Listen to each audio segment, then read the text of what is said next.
What's going on, guys? Arcade here, back with our JANEMBA Breakers Season 2 video. In today's video, we got some new news in our mailbox, and this is a notice of maintenance that's going to be happening tonight, tomorrow night, something like that. So very soon. You know what this means, boys? Patch notes. So we got some new patch notes. I have not checked these out till now, so it's as new as it is to me as it is to you. So we're going to check it out together. JANEMBA Breakers patch notes 2.5. So this is actually the first patch we're getting for Season 2. The reason why this might be a little disappointing for me and some other tinfoil hat theory crafters out there is that we were kind of hoping that the fact that there was no patch for Season 2 kind of meant that maybe crossplay was going to come for Season 3, since they weren't patching the game or adjusting things. Maybe they were just working on crossplay, and they would worry about patches later. But I'm not saying the crossplay dream is dead, but that was just a theory, and it seems like that's not the case, unfortunately. But let's go ahead and read this here. Following details of Season 2 Patch Notes 2.5. As of March 28th PDT, March 29th CEST, so that's my time, so this will be tomorrow. The latest version for all platforms will be Update Data version 1.25.000. Update contents. Urgent messages regarding maintenance notices and in-game issues will be displayed at the top of the screen. So I imagine what this looks like is like just when you're in here, at the top of the screen there'll be something, which is cool, and it just makes the game seem like alive and like a typical online game. So I do like that. I do like that they'll have notices like that. Very cool. All right, so let's continue reading. Yeah, so they have the maintenance. I wonder if they'll actually show that. Well, it'll probably be after the update, right? Adjusted contents. Adjusted the flame's mount fry pan active skill so that it becomes a long-range lock when locking a player on the other side of the flame. Adjusted the flame's mount fry pan active skill so that it becomes a long-range lock when locking a player on the other. I don't really know what that means. That's very, bro. I'm sorry. Like sometimes when they explain or describe the things that they're doing with this game, I don't know if I'm just stupid. Like I could be stupid. Let me know in the comments below. Am I just stupid, or you understand what this means? If you don't understand what it means, please let me know in the comments below, because I read that like 2 times. I still don't get it. Adjusted the appearance of the escape time machine beacon, signal beacon, so that it is easier to see from a distance. Okay, that makes sense. My dumb caveman brain can understand that. That makes sense. Ooga ooga, I get it. Beacon, easier to see. I like that. Reduce the time until the Raider can move again when skipping the animation that plays after destroying the startup system. Huh. Oh, I understand. So when you guys destroy the Super Time Machine, when you destroy it, normally the Raider like ha ha ha like chuckles a little bit. I would show the animation that I had readily available. But basically when you destroy the Super Time Machine, the Raider like is like stuck in this animation, like laughing or congratulating themselves for destroying the Super Time Machine. But the reason why that sucks and is annoying is because it allows survivors more time to escape via the escape time machine. So them reducing that gives Raiders more of a chance to catch survivors using the ETM. All right. Reduce the chance that Nappa/Vegeta will discover survivors. Reduce the chance that Nappa/Vegeta will discover survivors in episode 2. Oh, does that mean... Oh, that's probably the... episode 2 is the story. If you guys don't know what this means, let me go ahead and show you right here. They're referring... I was like, what? Like, what? They're going to reduce them, like, finding people? Like, no, they literally mean episode 2. This is the game's campaign here. I just booted up like an idiot. So I'm going to go and pause. And this is basically the game's story, if you guys didn't know what this is. I'm going to go pause and be right back. I just showed you this just so you guys know what I'm talking about. But I'm going to go pause and be right back. Okay, we're back. I just didn't want Vegeta and Nappa talking in the background to distract anybody. So we're back. They slightly moved out the position of on-screen captions. Okay, so this might be, you know, when you plant down a key, or I think when you plant down a key, it says like, oh, the key for B has been planted or something like that. That little text that goes around your screen. Sometimes that can be annoying because you can't see what the hell is going on in game, or when you complete certain objectives, a little like black ribbon goes across with some text. That can obscure your vision, so I'm glad they're actually reducing that or slightly adjusting it, because at times it can be a little frustrating when you're trying to see what the hell is actually happening in front of you. So, in terms of what else they fixed here, fixed contents. Fixed an issue on Frieza's Zarbon active skill where the damage animation would not play when destroying a survivor's barrier. Okay, interesting. Glad they fixed that. I didn't even know that was an issue. Fix an issue on Cyberman's self-destruct passive where it would not activate properly if a survivor performed a close range attack during Dragon Change before being grabbed by the Cyberman. Okay. There's been some, like, interesting things that have happened with the Cyberman self-destruct. Like, something like After Image, like, using that while you get, like, hugged for the self-destruct. I wonder if they're going to take that out. But there has been some, like, funny, funky business with the self-destruct, so I'm glad that they are adjusting that. Fixed an issue on Vegeta's Call Nappa active skill where damage could not be dealt to survivors under certain circumstances. Really? Okay, I'm glad they're changing that because, I mean, that's something that shouldn't have been a thing. Fix an issue on Cell's Solar Flare active skill where the skill would not hit when used on ground if the survivor was at the same or higher position of the Raider or if there were obstacles on the ground between the Raider and the survivor. Well, I don't know, man. I mean, I'm glad that they're fixing it here, but I've noticed Cell's Solar Flare has hit me when I'm behind him sometimes. So I'm glad they're making this ability stronger, but there have been times where I feel like it's landed on me and it shouldn't have, but this seems like a good fix at least. Alright. Fix an issue where survivors were unable to pass through the area where the Flames of Mount Frypan active skill was activated even after the skill has ended. Ooh, that's not good. I personally never experienced that, but I'm glad that is fixed. Fix an issue where the survivor who used the Flames of Mount Frypan active skill would not be repelled when coming into contact with the Wall of Flames effect while on the ground. Yeah, I mean, there have been some times where I actually have been able to walk through it. I know I've been able to fly through it, but I didn't know if that was intentional or not, so I guess they are adjusting that there. Fix an issue on the Charming Pose active skill where the skill's effect would not land if the survivor and Raider were at different heights. Okay, I'm glad they're fixing that because stuns, like if you don't land a stun, that literally completely negates the usefulness of even equipping it. So I'm glad that they're making the stuns not even easier to land, just straight up work, right? The way they're supposed to. Fix an issue on the Landing Delay Nullification passive skill. Landing Delay Nullification passive skill, what? That's a skill? Where survivors would not receive a speed boost after landing from a high place while using certain skills. I don't know what this means, bro. Fixed a issue on the Landing Delay Nullification passive skill. There is no Landing Delay Nullification passive skill. Do you guys know what they're talking about? I do not. Where survivors would not receive a speed boost after maybe they lean after using like a floating device, maybe. Fixed an issue on the Hellzone Grenade super attack where the Raider would not take damage from the attack if there are obstacles between the Raider and the survivor. Okay, I mean that move is still trash, but at least they're making it slightly less trash. So maybe I'll explore it after this patch.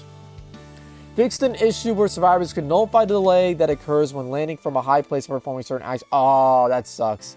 Yeah, so what I would do, actually, I think some people told me if you like drink a soda or if you like do some sort of action before landing from a high place, you could negate the falling animation when you fall from a great height. So that kind of sucks that they're taking that out. So they're removing some secret tech. Fix an issue where if survivor evaded the Raider's close range attack using the evasive action, survivor's position before evading would be displayed during the attack. Okay, yeah. That's not good, because if you're able to counter the Raider shouldn't know where you are. Really. Alright. Fix an issue where if survivor used an active skill or super attack while the Raider was summoning Shenron, his skills would be cancelled by the summoning animation. Fix an issue where if survivor used an active skill or super attack while the Raider was summoning Shenron. Oh, I understand. So this is if the Raider is summoning Shenron. Yeah, sometimes there is some funny business, like if you're moving while Shenron is summoned, you'll find yourself in a different spot. So like, I'm glad that they're like saving your skills there. It seems like they're saving your skills there if you use them while the summoning is happening. Fixes and adjustments planned for future updates. We plan to implement fixes and adjustments to the following areas in a future update. Thank you for your patience to understand while we work to implement these changes. Okay. Currently adjusting to have the Raider role selectable on the role select screen. Oh, so this is the thing everybody's been complaining about for like basically for months, right? So if you go to online match, this is a new thing that they added for season 2. Originally, all we had was Flex, Raider, and Survivor. And basically, if you were to queue up, you would basically just choose your priority, where you want to play as Survivor and Raider. And as you complete games, you would gain Raider priority if you want to play the Raider, allowing you to play Raider down the line. So say if it's your first game, you have Raider priority 0. After you complete a game, it would be 1, another game 2, and so on and so forth. So now what they did is that they have a survivor priority queue. You actually get some extra rewards for doing this. And then you have the traditional flex queue here that was like it was in the past. And then you have the Raider only queue. Unfortunately, the Raider only queue was taking so long, like it would take like 10 to 20 minutes to find a game, that they ended up just making the Raider only queue Raider flex queue, meaning that you would have to play games that earn priority to play as Raider. So now it seems like they are adjusting to have the Raider only queue back. So they're working on it. It's not ready yet, but they are working on it, which is great. They're currently fixing an issue where the percentage of survivor role bonus on the battle results screen is displayed as 29%, which is only occurring on Nintendo Switch. Damn, Switch players getting cucked here. So this is what I was talking about before. When you would do survivor only queue, you would get an extra boost of rewards. So for some reason on Switch, it's saying 29% when it should be 30. All right, and let's see what else they have here. The actual bonus is 30%, like I said. The issue is not occurring on PS4, Xbox, and Steam versions. Yeah, it's not. So that's all this is for in terms of the update. It seems like the biggest thing here, in my opinion, is moving the position of the on-screen captions, the Raider moving again after destroying the startup system, making the beacons easier to see. Now, I imagine the Mount Fry Pan will also be a fairly big thing, but I feel like, at least on PlayStation, not a lot of players use Fry Pan, but there's a lot of players that use it in conjunction, like together, and wall off the Raider. It can be very, very, very deadly. All right, so they also released this as well, which is the season 2 battle report. So we're gonna go ahead and get into this in one moment. All right, so let's see what the season 2 results are all about. Normally these show like the win rates of the Raiders and the survivors, so I'm very excited actually to see what is happening for season 2. It's been 1 month since the start of season 2, so we'd like to share information about the current state of match results and the survival rates. Below will be the current result report of season 2. So let's go ahead and see. Raider total victory. Wow. All survivors defeated is 22.7%. Wow. That's actually very low. Very, very low. Wow. Guys, if I know a lot of you don't want survivor nerfs and you don't want Raider buffs, but 22% for a full Raider victory? That means a Raider killing all the players. That's very low in my opinion. I don't know. Maybe that is healthy, but to me, that appears very low. And Raider victory is 34.6%. And this means either destroying the super time machine or killing enough players and allowing, or not allowing, but like players escape after you kill a certain amount of players, or destroying the super time machine and the ETM spawns, right? So survivor victory is 42%. That seems fairly high to me. They're definitely going to be adjusting things, because I don't know if it necessarily means like things are out of whack, but the fact that the survivor win rate is that high is a little, I don't know, it's a little jarring to me. So survivor survival rates. So survivor total victory, Raider defeated, remaining survivors only is 24%. Survivor victory successfully started the super time machine is 12.5%. And survivor successfully escaping, wow. Typically, I believe in the past, survivors escaping was definitely higher. But now the total victory has increased by a lot. I don't know if it's because like ways to win or like the abilities, like players are more aware of what's good in the game thanks to, you know, us creators. I'm gonna pat myself on the back. Like, I don't know if it's like me and the other guys, like putting you guys on to like what's good in this game, or just players getting adjusted to like how to play. But it is pretty cool to see that the total victory, which is defeating the Raider, actually killing the Raider, defeating them, is the highest win rate thing here. So win rate of each Raider. To my surprise, Vegeta is actually up there as one of the higher ones, because in my opinion, I think Vegeta is one of the easiest Raiders to kill if you really are smart about it and have a good group. I mean, because he takes increased damage, it's definitely easier to take out Vegeta, but to my surprise, he is one of the highest win rates here in terms of destroying or taking out all the survivors and taking them out while they're escaping here. I imagine Great Ape comes into play here because the Great Ape can move around pretty quickly despite his large size. So for Boo, he's also up here, 24.9, or Vegeta's 24.9, Boo is 24.8. So he's basically elbows with Vegeta here, and he's at 29% for survivors escaping. Frieza is at a 36% with survivors escaping, which does make sense for him being that high. Actually, does this mean... no, that would be... Oh, I was kind of under the impression that Raider victory with survivors escaping means that you kill them as they're escaping. This means that you win by destroying the Super Time Machine, but survivors are still escaping. So I feel like this should actually be lower for Frieza, considering the fact that he can throw out Zarbon and Dodoria and kind of like monitor the escape time machine beacons. But to my surprise, it's actually pretty high for Frieza. For Boo, this happens a little less. And then for Cell is still the lowest, man.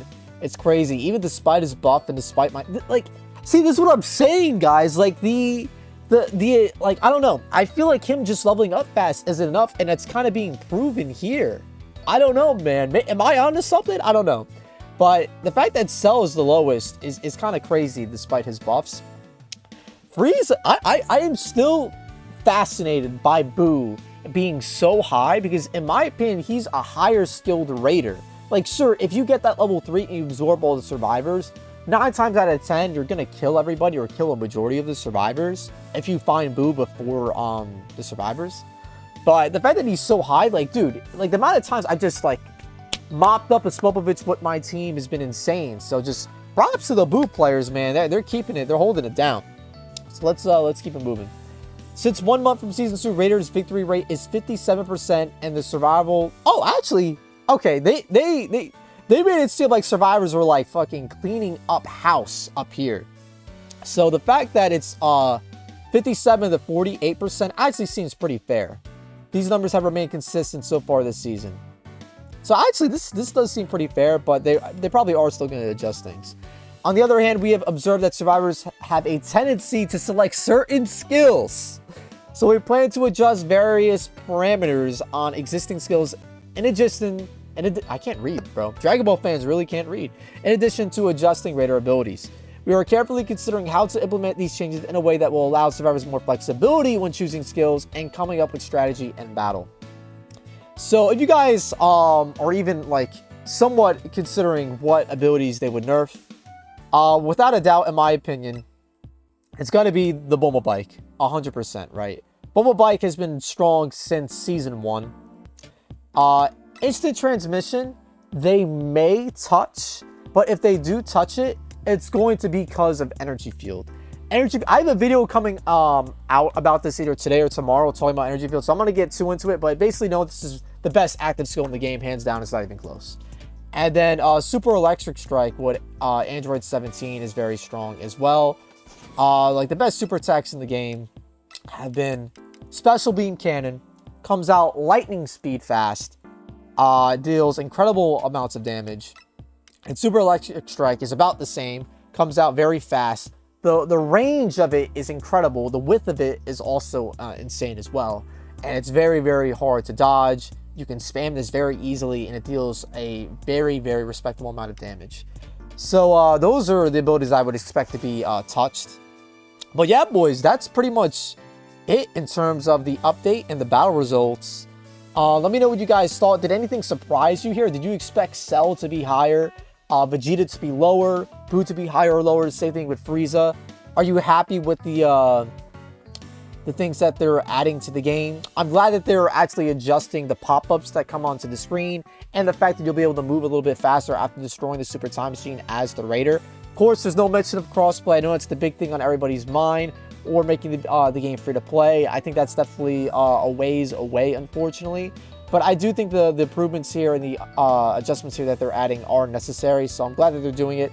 Of course, as much as I like crossplay, it doesn't seem like it's coming at the moment. But, you know, as we continue to support the game, it just means that it's more likely to happen. So as we continue supporting the game, we can only hold out hope. But yeah, boys, that's pretty much everything in terms of the battle report. and the Season 2 update that we're going to be getting in a couple hours. So let me know in the comments below what you guys think of the battle report and the update. I'll like the video if you enjoyed, and subscribe for more Dragon Ball The Breakers updates like these, showcases, funny moments, and I'll catch you guys in the next one. Peace.